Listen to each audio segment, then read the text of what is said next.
Mobile घ्यायचा विचार करताय? मग चला FP group of mobile palace मध्ये आम्ही तुम्हाला देऊ मोबाईल विश्वातील भरपूर varieties. Samsung, Apple, Oppo, Vivo, Redmi, OnePlus या सर्व नामवंत ब्रँड्सचे सर्व मोबाईल, तसेच ॲक्सेसरीज मध्ये headphone, power bank, neck band, all type of mobile covers, Bluetooth speaker, Bluetooth headset आणि चार्जर्स.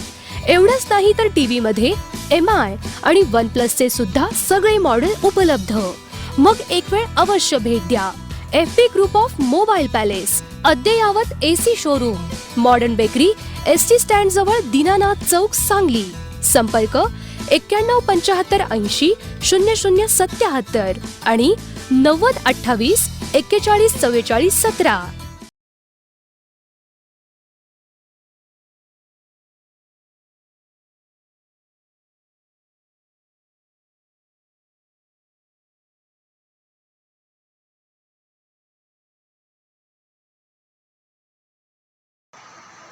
पेट्रोल डिझेल दरवाढी विरोधात काँग्रेस पक्षातर्फे बोरिवलीत विरोध मोर्चा.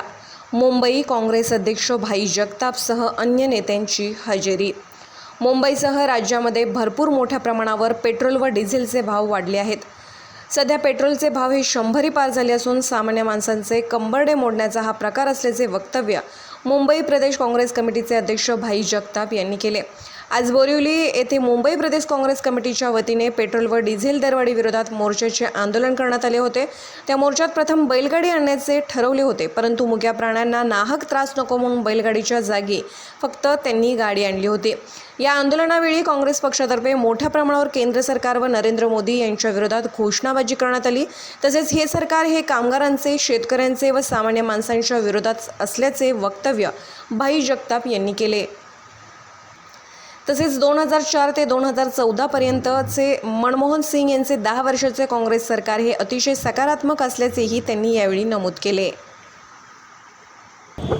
सर्वसामान्याचं, माझ्या महिलांचं, माझ्या कष्टकऱ्याचं, माझ्या कामगाराचं, माझ्या शेतकऱ्याचं हे आंदोलन आहे. शहरामध्ये आहे म्हणून ते आंदोलन फक्त काँग्रेसचं समजण्याचं काही कारण नाही. ते तुमचं आणि माझं सुद्धा आहे. या देशामध्ये आपल्याला आठवत असेल, ज्या वेळेला पेट्रोल 60-62 रुपये होतं आणि ज्या वेळेला आंतरराष्ट्रीय बाजारामध्ये कच्च्या तेलाची किंमत $140 होती, तेव्हा हेच राजनाथ सिंग, हे सगळे, ही स्मृती इराणी, हे सगळे रस्त्यावर आले होते. ठीक आहे, लोकांसाठी येणं काही चुकीचं नाही. गॅस त्यावेळेला 423 रुपये होता. त्या कडेवर घेऊन हेमा मालिनी, स्मृती इराणी यांच्यासारख्या सगळ्यांनी रस्त्यावर तमाशा केला.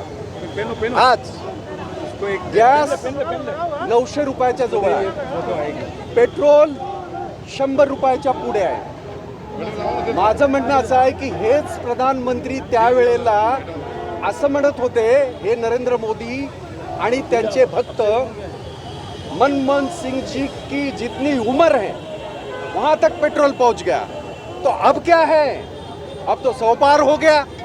आपने तो सेंचुरी मार दी. और किसके बलबूते मार दी? कोणाच्या जीवावर ही सेंचुरी तुम्ही मारले? ही गरिबाला शोषण करून, कष्टकऱ्याला शोषण करून, माझ्या महिलांचं शोषण करून, ज्या प्रकार डीजल की लगातार बढ़ती कीमतों को लेकर कांग्रेस एक बार फिर से जो है रोड शो कर रही है, आक्रामक हुई है. बैलगाड़ी ऐसा है कि आपने अगर देखा होगा, देश में जब 5 राज्यों में चुनाव थे, देश के प्रधानमंत्री वहाँ चिल्ला चिल्ला के जाके कहते थे, कभी ममता दीदी को आवाज़ दीदी करके आवाज़ देते थे. और उस दौरान, वो 1 महीने के दौरान पेट्रोल की कीमतें नहीं बढ़ी.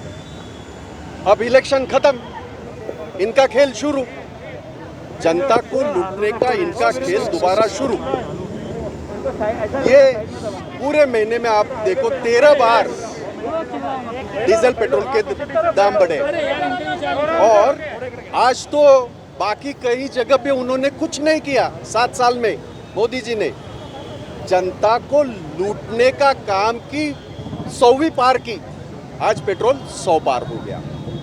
और गनीमत ये है और कांग्रेस कार्यकर्ता ने ये बिल्कुल जानबूझ के हम किया है कि यहाँ हम बैल भी ला सकते थे, घोड़े भी ला सकते थे, लेकिन एनिमल क्रूएल्टी को देख के हमने खुद सोचा कि हम डोएंगे।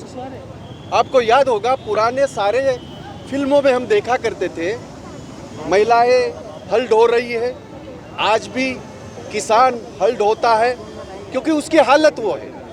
आज मुंबई जैसे शहर में हमारी हालत ये है, इसलिए पुलिस ने हमें बताया कि भाई ये एनिमल क्रूएल्टी का मामला, हमने कहा उससे हमें कोई लेना देना नहीं है। हमारा सवाल सिर्फ बाबा दाढ़ी वाले बाबा मोदी जी से है।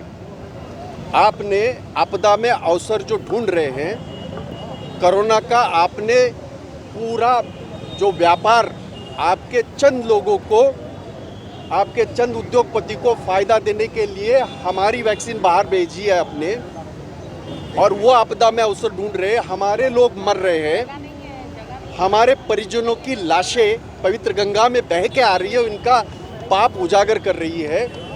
उसके बारे में हमारे देश के प्रधानमंत्री कुछ नहीं कहते। लाशें तो बहुत पहले से बहते आ रही है। मन की बात में मगरमच्छ के आंसू बहा के देश के जनता को राहत नहीं मिलेगी। ये जो झूठ मूठ के दावे करते हैं, खास करके भाजपा के सारे यहाँ के महाराष्ट्र के नेता, उनको बताना चाहता हूँ मैं, वाजपेयी के ज़माने के दौरान, मैं 2004 की बात कर रहा हूँ, उस दौरान 1 रुपया सेस हमारा रोड के लिए बढ़ा था, क्योंकि देश के विभिन्न रोड हमारे हाईवेज जो बन रहे हैं, जो कि बनने चाहिए। उसके बाद 2005 में हमारी सरकार आई, मनमोहन जी की सरकार 10 साल रही, उसमें 1 रुपये भी बढ़ोतरी नहीं हुई। 2014 से लेके आज तक इसमें कितनी बढ़ोतरी हुई? 18 रुपये की बढ़ोतरी हुई। क्या बात करते ये? हमारे राज्य सरकार को बताते वक्त ये बताइए, ये आपके मोदी सरकार ने, केंद्र सरकार ने जो सेस बढ़ाया, किस आधार पे बढ़ाया? दूसरी, मुझे ताज्जुब हो रहा है, देश का किसान सरहद पे 6 महीने से वहाँ डट के खड़ा है। 300 से ज़्यादा शहादत हुई है, तभी इन्होंने आंसू नहीं बहाए। और पीछे जो हमारा बजटरी सेशन हुआ, वो बजटरी सेशन खत्म होते ही 3 रुपया सेस, एग्रीकल्चर सेस इन्होंने बढ़ाया। क्या मिला हमारे किसानों को? ये तो हम लोगों ने आंदोलन किया और खाद की जो कीमतें बढ़ाई थी वो वापस ले ली। तो ये मोदी सरकार, ये ना किसानों की है, ना कामगारों की है, ना आपकी मेरी है। मुझे आज ताज्जुब इस बात का है कि 400 रुपया जब गैस था, तब हेमा मालिनी, स्मृति ईरानी बहुत मटक मटक के रास्ते पे लेके घूम रहे थे। अब 400 रुपया ज़्यादा था उस वक्त, अब तो 900 रुपये के करीबन हमारा अब गैस आ गया। ये बंगड़ियाँ भी लाई है हमने उनके लिए कि भाई ये पहनिए। आपको क्या पता आम आदमी के घर में क्या हालत है? काय सांगाल?